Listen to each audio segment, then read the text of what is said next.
Mike Starkey offloads soybeans from his combine as he harvests his crops in Brownsburg, on Friday. The United States slapped tariffs on $200 billion in Chinese imports Monday, adding to the more than $50 billion worth that already face U.S. import taxes, and China counterpunched with tariffs on $60 billion in U.S. goods. Michael Conroy, AP, Beijing. The commercial battle between the United States and China grew in size Monday as the economic powerhouses slapped each other with the largest rounds of tariffs yet, unleashing punitive duties now on roughly half of their traded goods. President Trump imposed fresh levies on $200 billion in Chinese imports, prompting Beijing to respond with tariffs on $60 billion in American goods, approaching the point of running out of U.S.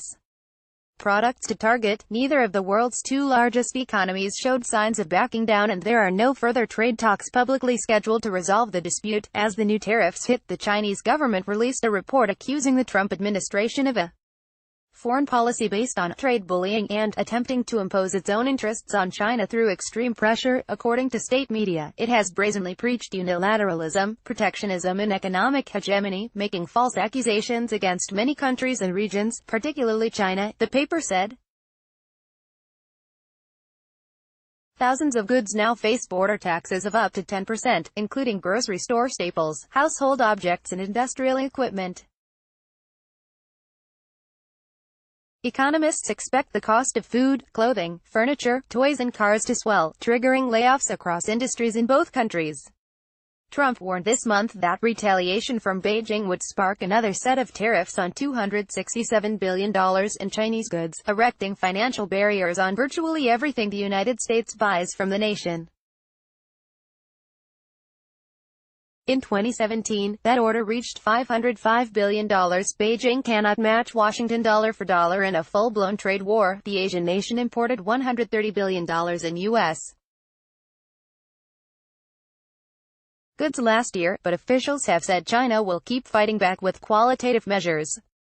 American business groups have taken that to mean an array of regulatory headaches, stalled visas, delayed licenses and spikes in port inspections. The latest levies from Beijing affect more than 5,200 kinds of American imports,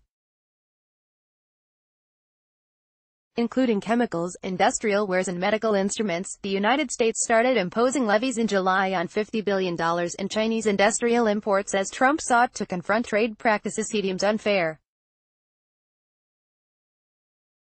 The White House has accused Beijing of stealing American intellectual property and propping up Chinese firms with subsidies that disadvantage manufacturers on U.S. soil. "We've taxed them $50 billion, that's on technology," the president recently told reporters on Air Force One. "Now we've added another $200 billion. And I hate to say that, but behind that, there's another $267 billion ready to go on short notice if I want." That totally changes the equation. China has refused to cave amid Trump's escalating threats. Officials on Friday canceled trade negotiations that were scheduled this week in Washington and then scrapped military talks with the United States that were supposed to start in Beijing on Tuesday.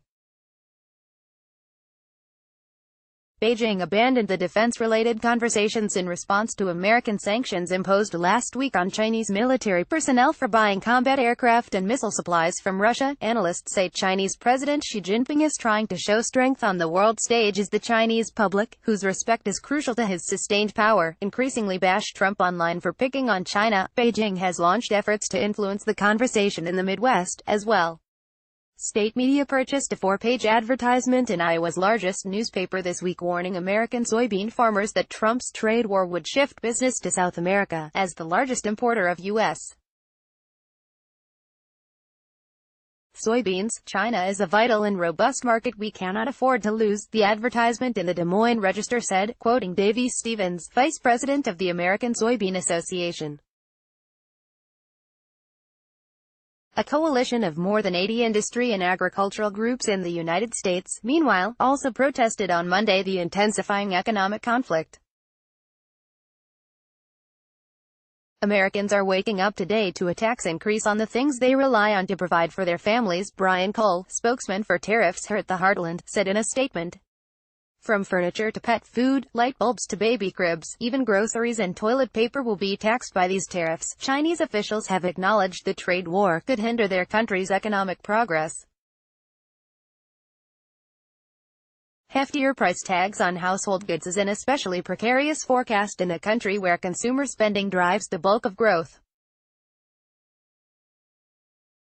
Shopping is already waning, China watchers say. China's central bank has let its currency slide about 5% this year, boosting Chinese exports in overseas markets while making imports more expensive. And the months-long storm of tariffs has apparently rattled investors. The Shanghai Composite Index, the country's main stock gauge, has dropped more than 20% since January.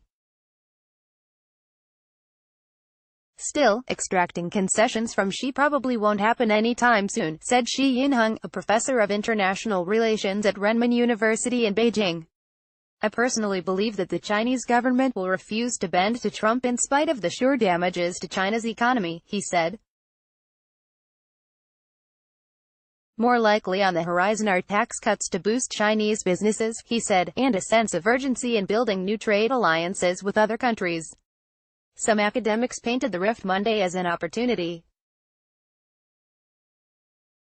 China must turn America's pressure to impetus, said Shen Dingley, professor of international relations at Fudan University in Shanghai, and focus on improving public education and the development of domestic technology. Yang Liu contributed to this report.